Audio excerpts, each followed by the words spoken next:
አድዋ የአንድ ተራራ ስም ብቻ አይደለም። አድዋ የጥቁር ሕዝብ የነጻነት አርማ፣ የኢትዮጵያዊነት ማተብ፣ የሰው ልጅ እኩልነት የተረጋገጠበት የታሪክ ምዕራፍ ነው። ዛሬ ግን አድዋን የምናየው ከትላንት የጦር ሜዳ ውሎ ባለፈ ለዛሬውና ለነገው የአገር ግንባታ ባለው ፋይዳ ነው። በተለይ በቱሪዝም ዘርፍ አድዋ የሚለው ስም ለዓለም ሊሸጥ የሚችል ትልቅ የታሪክ ሀብታችን ነው። ነገር ግን ይህንን ታላቅ ድል ለዓለም ምን ያህል አስተዋውቀነዋል? በቱሪዝም ዘርፍስ በተለይ በልማቱ ረገድ አድዋን ለገቢ ምንጭ ማድረግ ችለናል? ከሁሉም በላይ ደግሞ የኛ አድዋ መሆን ያለበት የቱ ነው እንጠይቃለን። ውድ ቤተሰቦቻችን እንኳን ለአድዋ ድል መታሰቢያ በዓል በሰላም አደረሳችሁ።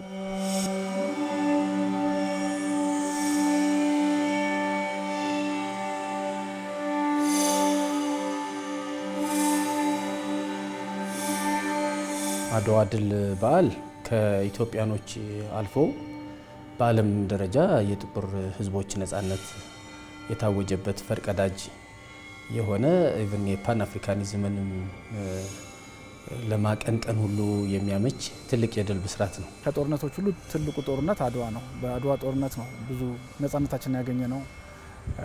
በአድዋ ጦርነት ነው ለመጀመሪያ ጊዜ ኮሎኒያሊስቶች የተሸነፉት። አድዋ ነው ፓን አፍሪካን ሙቭመንት እንዲነሳ ያደረገው። በካሪቢያን ያሉ በአፍሪካ ያሉ ጥቁሮች ነጮችን ማሸነፍ ይቻላል ወይ ብለው እንደ ምሳሌ ሊጠቀሙት የቻሉት አድዋን ነው። የወቅቱ የዓለም ሀያላን ሀገራት በጉልበታቸው የተመኩበት፣ የሰው ልጅ ክብር ዝቅ ያደረጉበት ጊዜ ነበር። የሰው ልጅ እኩልነት በጠመንጃ ፈሙዝ ሲረገጥ ከአፍሪካ ሰማይ ስር አንድ የብርሃን ቃል ተሰማ፣ አድዋ።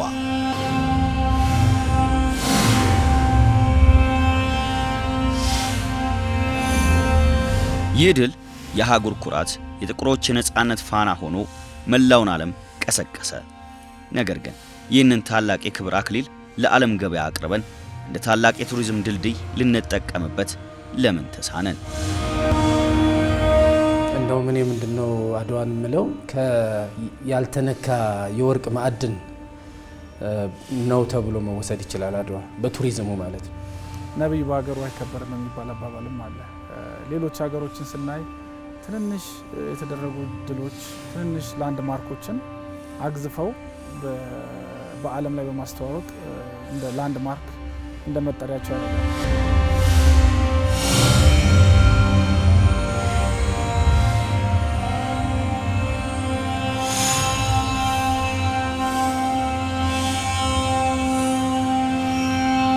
በዓለም ዙሪያ ያሉ የጦርነት አውድማዎች ዝም አይሉ፣ ይልቁንም ድምፃቸውን ከፍ አድርገው ይናገራሉ።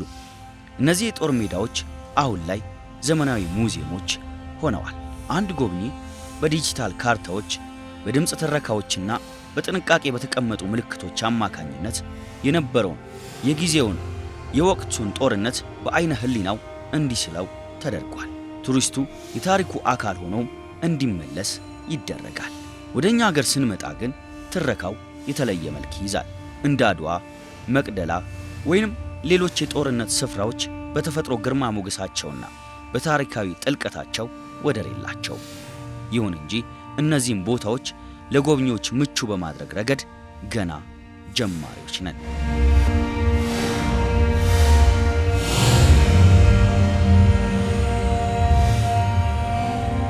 የኛ የአድዋ ታሪክ ከዚህ ከአድዋ ሙዚየም ከአድዋ ድልድይ ተነስተህ ሰሜን ሸዋ ሄደህ አንኮበርን አይተህ ወደ ወረኢሉ ሄደህ ደሴ ብለህ ማይጨው መቀሌ ምናምን ብለህ አድዋ ቦታው ላይ ትገባለህ።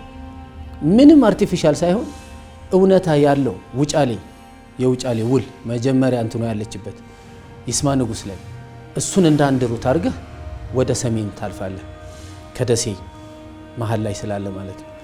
ይሄ ሩት ስራዬ ብለህ ብትይዘው ምን ሊሆን እንደሚችል አስቡ። አው እንግዲህ አስጎብኝ ነኝ ብያለሁ። አስጎብኝ ስትሆን ብዙ ቦታዎችን የማየት እድል አለ። አድዋን አውቃታለሁ። ተራሮቹን ጫፍ ላይ ወጥቼም ባይሆን በተለይ በአስጎብኝነት ሙያ አክሱም ላይ በምናስጎበኝበት ጊዜ ከአክሱም የአድዋ ተራሮች ሰንሰለታማ ተራሮች ይታያሉ። ሁሉ ጊዜ እንግዶች ይዘን በምንሄድበት ጊዜ አጼ ካሌብ እና ገብረ መስቀል መቃብር ጋር ቆሞ የአድዋ ተራሮች በደንብ ስትራክቸሩ በደንብ ይታያልና እንደ አስጎብኚ የምናደርገው እዛ ጋር ቆመን ስለ አድዋ ታሪክ እናወራለን። ተራሮቹን እያሳየን እዚህ ቦታ ላይ ነው ይሄ ሁላ ተጋድሎ የተደረገው፣ ኢትዮጵያ ነፃ የወጣችው እዚህ ላይ በተደረገ ጦርነት ባሸነፍነው ባመጣነው ድል ነው ብለን ለእንግዶቻችን ለቱሪስቶች እንነግራለን።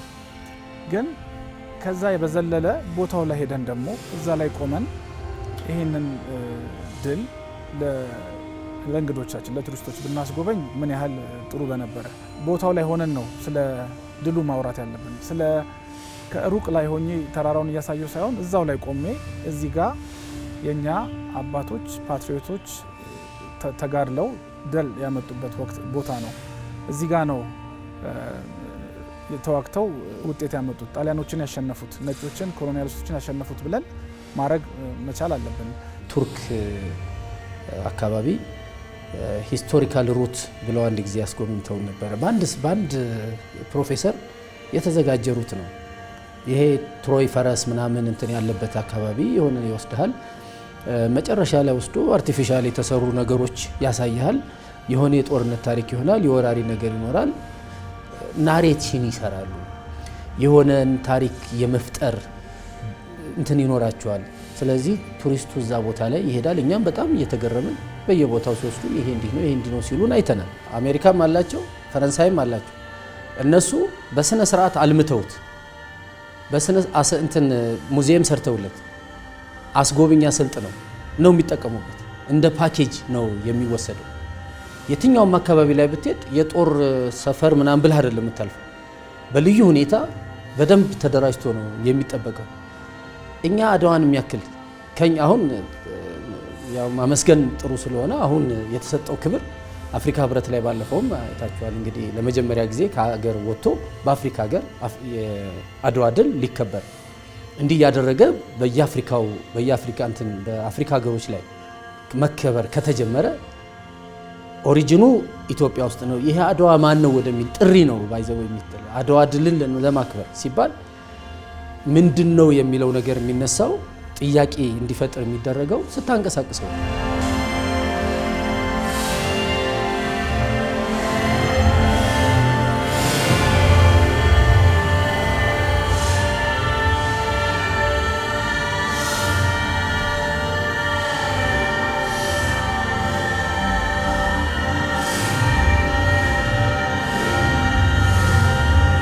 አድዋ ላይ የተሰዉ ጀግኖች የአንድ አካባቢ ሰዎች አይደሉም፣ ኢትዮጵያውያን ናቸው። ለምሳሌ ማይጨው ላይ ስትሄድ አጥንታቸው የነዚህ የክቡር እንትኖች ጀግኖች አጥንት ወይም አጽማቸው የተጠራቀመበት ወይም የተሰባሰበችበት የሆነች ሙዚየም አለች። እዛ ላይ በጎን በኩል የተጻፈ ከየት አካባቢ እንደመጡ ጄኔራሎቹ የተሰዉት እነማን እንደሆኑ ተቀምጧል። እነዛ ሰዎች ትውልድ ቦታቸው ሊዘከር ይችላል። ሐውልት ልታቆምላቸው ትችላለህ። የሆነ ናሬሽን ሰርተህ ያንን ናሬሽን ለአንድነት፣ ለመተባበር፣ ለብዙ ነገር ልታደርገው ትችላለህ።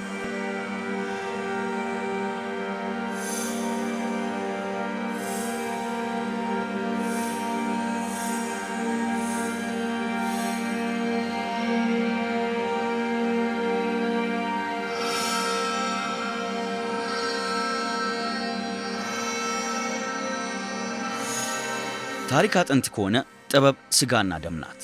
አድዋን በተራራነቱ ብቻ ሳይሆን በዓለም አቀፍ የነጻነት ስዕልነቱ ያስተዋወቅ ነው በጥበብ ስራዎቻችን ነው። ዛሬ አድዋ በፊልም ምስል ሲቃኝ፣ በቅርጻ ቅርጽ ሲቆምና በዜማ ሲዜም ስፍራው የቱሪስት መዳረሻ ብቻ ሳይሆን የጥቁር ሕዝብ የህሊና ማረፊያ ይሆናል። ጥበብ የታሪክን ድምፅ ከፍ አድርጋ ለዓለም ትናገራለች። አድዋም በዚህ የጥበብ መስታወት ውስጥ ዳግም ለዓለም በግርማ ማየት ይቻላል። ጥበብ ግን የአድዋን ድል በሚገባው ልክ ገልጻው ይሆን?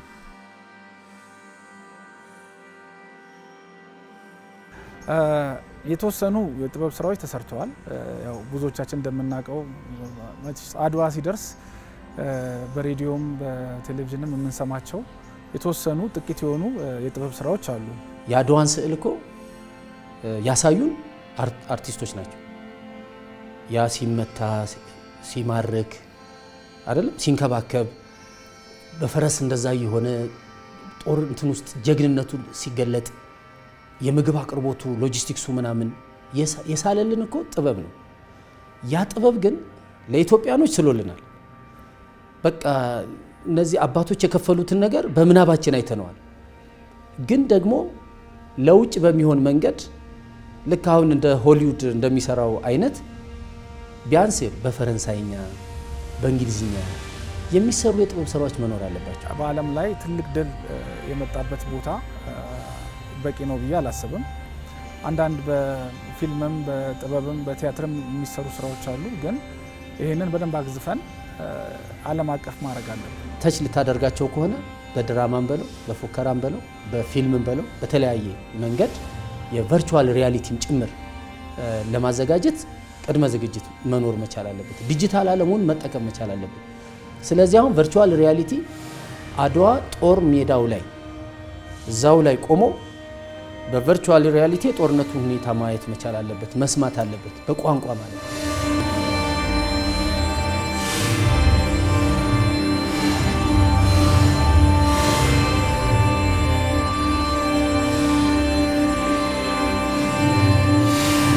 ከአድዋ 3 ነገሮች ሰው ቢወስድ ደስ ይለኛል። አንዱ የመጀመሪያው አድዋን ማሰብ። አድዋን አስብ አንተ እንደ ኢትዮጵያዊ አድዋን ስታስብ የማይቻለው እንደሚቻል ትረዳለህ ማለት ነው። nothing is impossible ይቻላል ብለህ ትወስዳለህ። ሁለተኛ ያለንን አቅም መጠቀም የአመራርን ጥበብ ደግሞ ትማርበታለህ። በሶስተኛ ደረጃ የአልበገርም ባይነትን የምትወስድበት የአንድነት የአብሮነት የመደመርን እሴት ደግሞ ትማርበታለህ።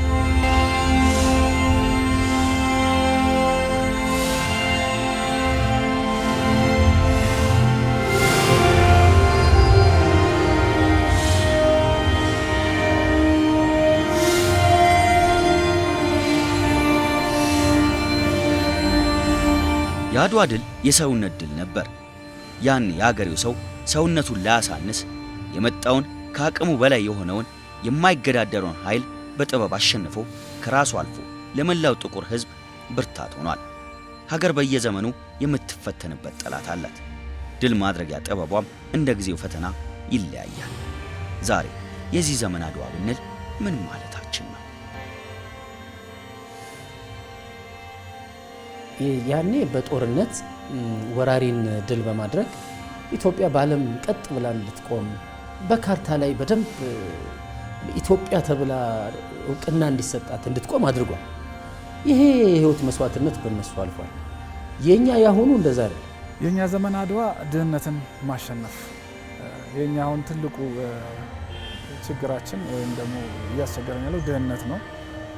ድህነትን ታግለን ማሸነፍ አለብን። ስራ መፍጠር አለብን። በተለይ ወጣቱ ሀገራቸውን ማሳደግ አለብን። የሌሎች ሀገሮችን ታሪክ ብናይ ከድህነት በድህነት የነበሩ ሀገሮች በጣም በፓትሪዮቲዝም በባህላቸው በካልቸራቸው በድላቸው ኮርተው ያንን ተጠቅመው እንደ መንደርደሪያ ድህነትን የወጡ የዘለቁ ሀገሮች አሉ። ስለዚህ ለምሳሌ እንደ ቻይና ብናስብ ከዛሬ 40 እና 50 ዓመት በፊት ድሃ ነበሩ። ጠንክረው በመስራት ሀገራቸውን አሁን ያለችበት ደረጃ ደርሰዋል። እኛም አድዋን የድሮ አድዋ በጦርነት በትግል ነበር። አሁን ድህነትን በማሸነፍ ስራ በመፍጠር ማሸነፍ እንችላለን። አድዋን የድል ቦታዎች እነዚህ ታሪካዊ ስፖቶች በማልማት በርካታ የሆኑ የዜጎችን የስራ እድል በመፍጠር ድህነትን በምግብ ራስን በመቻል በምርታማነት በቴክኖሎጂ በማኑፋክቸሪንግ ያላትን ሀብት ማዕድኖቻችንን ልክ አሁን ህዳሴ እንዳኮራል ዳግም አድዋ ነው እንዳልነው አሁን በከተማ የሚሰሩ ስራዎችን ታሪክ ስፖቶችን በትክክል እየተቀመጠ ለቱሪዝም ሀብት የምናስቀምጥበትን መንገድ አድዋንም በዛ ልክ ማድረግ ይቻላል።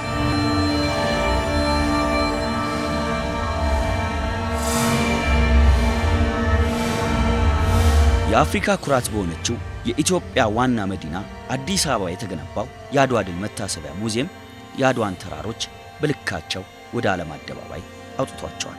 ሙዚየሙ አድዋን ከሩቅ ከገጠር ወደ ዓለም አቀፍ የቱሪስት መዳረሻነትም ቀይሮታል። ስፍራው በአዲስ አበባ በመሆኑ ድሉን ለዓለም ዲፕሎማቶችና ጎብኚዎች በቅርብ አምጥቶላቸዋል። ዛሬ አድዋ በተራራነቱ ብቻ ሳይሆን በዚህ የጥበብ ማዕከል አማካኝነት የጥቁሮች ሕዝብ ኩራት ሆኖ በልኩ እየታየ ይገኛል።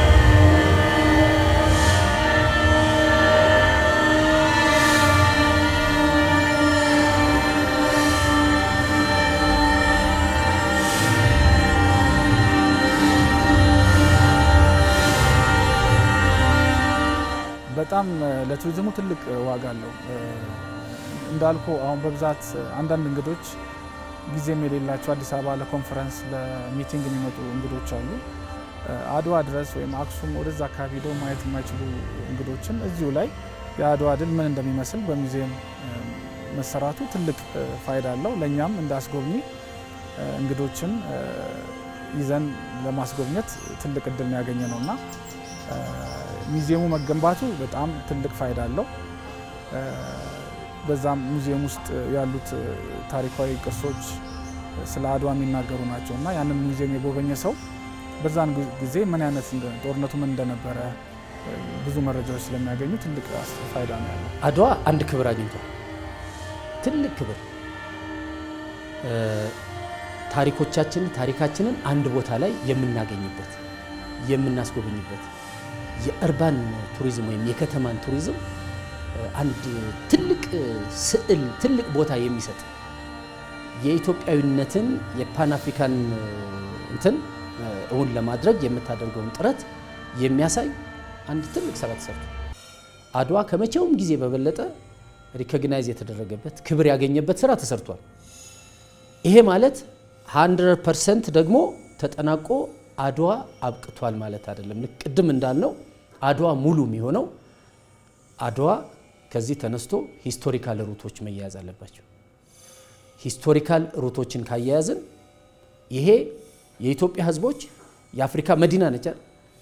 ከኛ አልፈን ለዓለም እንስጥ እያልን ያለን ኢትዮጵያ የአፍሪካ መዲና ነች ብለን ስንል አድዋን ሳትዘክር ሊሆን አይችልም። አድዋን ወደ ውጭ እንዲታሰብ ያደረገው አድዋ ነው ብዬ ብናገር እኔ ማጋነን አይደለም። ምክንያቱም የአፍሪካ መሪዎች አዲስ አበባ ላይ ሲመጡ በስነ ስርዓት ጎብኝተውታል። ታሪኩን በደንብ አይተዋል። የሚነካካውን አይተዋል።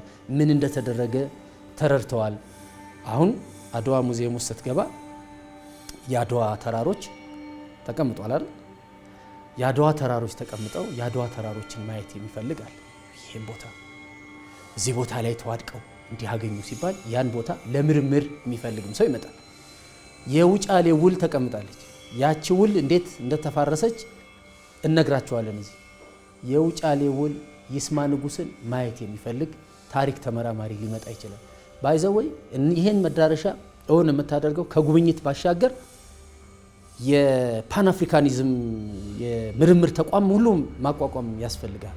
አድዋን የዓለም መድረክ ለማድረግ መሰረተ ልማትን ከጥበብ ጋር ማጋባት፣ ድሉን በሙዚየም መዘከር ብቻ ሳይሆን ስፍራውን የዓለም ሕዝብ የሚረግጠው ሕያው የታሪክ መድረክ ማድረግ ይጠበቅብናል። አድዋ መሸጥ ያለበት እንደ ትናንት ትዝታ ሳይሆን ዛሬ እንደሚታይ ብርቅዬ ሀብት ነው። ታሪክ አለን፣ ስፍራውም አለ። ታዲያ አድዋን ለዓለም ለመሸጥ ምን አገደን?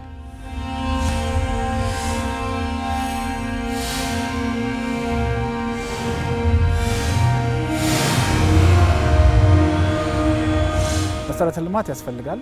ምክንያቱም እዛ ተራራው ላይ ሲኬድ በደንብ መንገዶች መሰራት አለባቸው። እዛ አካባቢ ፋሲሊቲዎች መኖር አለባቸው። ሎጅ መኖር አለበት፣ እንግዶች የሚያርፉበት።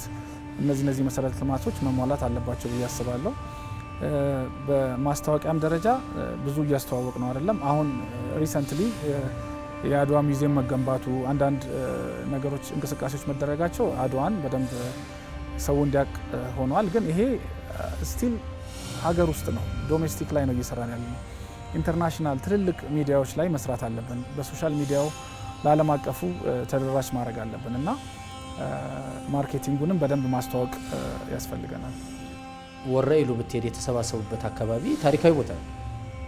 እዛ አካባቢ ለመሄድ መንገድ ያስፈልጋል፣ ሆቴል ያስፈልጋል አይደለም። እዛ አካባቢ ላይ በቨርቹዋል ሪያሊቲ የተሰሩ ታሪክን ሊዘክሩ የሚችሉ ዲጂታል የሆኑ ማስታወቂያዎች መኖር አለባቸው። በተመሳሳይ እስከ አድዋ ድረስ ማለት ነው ይስማ ንጉስ ተሰርቷል። ስትሄድ ከመስመር ላይ ማዶ ታየዋለህ። ግን እዛ ቦታ ላይ መሄድ የሚያስችል እዛ ቦታ ላይ ታሪኩን አይቶ ሻይ ቡና ብሎ አርፎ ኢቭን ማጥናት የሚችል ሰው ማጥናት ለሚችል መንገድ ወይንም እንደ አንድ ሩት ሄዶ አሁን ደግሞ ሀይቅ ጋር የተሰራ እንትን አለው እዛ ጋር የሆነ ነገር ብትሰራበት ማይጨው ላይ ምንድነው ያለው ነገር ኢንፍራስትራክቸሩ አለው ተሰርቷል ብለህ ስትል ገና ብዙ ይቀራል።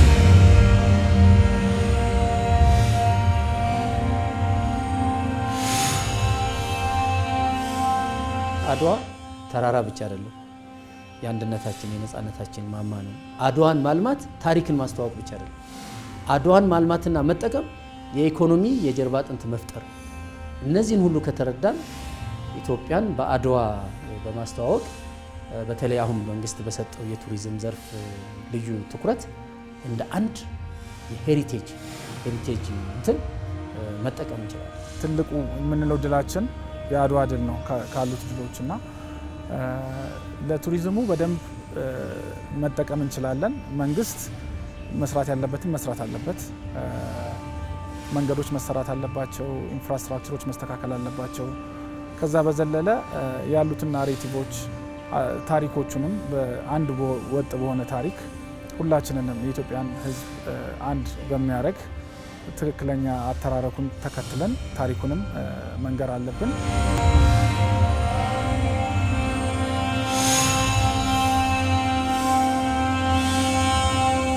የድል ነው እኛ የምናከብረው። እነሱ ነፃ ወጣን ብለው ነው የሚያከብሩት። የድል በዓል ነፃ እንዲወጡ ያደረጋቸው ይሄ መሆኑን ያውቃሉ። ስለዚህ አንድ ፓኬጅ ቀርጸህ በሚገባቸው ቋንቋ አዘጋጅተህ እነሱ ወደዚህ እንዲመጡ ማድረግ አንችልም። ትንሽ ምክንያት እየፈጠሩ ነው ብዙ ሀገሮች የቱሪስት ቁጥር እንትን የሚያደርጉት። አሁን ካምቦዲያ ብትሄድ አንድ ትልቅ ታወር ነገር ነው ያላቸው፣ ሂስቶሪክ ቦታ አላቸው። ህዝቡ እየጎረፈ ነው የሚያየው። የአድዋ ድል ለኢትዮጵያውያን ብቻ ሳይሆን ለመላው የጥቁር ህዝብ የነጻነት የኩራት ተምሳሌት ነው። ይህንን ታላቅ ታሪካዊ ሀብት ለቱሪዝም ልማት፣ ለሀገር ገጽታ ግንባታ መጠቀም መቻል የዘመኑ ትልቁ የቤት ሥራ ነው። መልካም በዓል።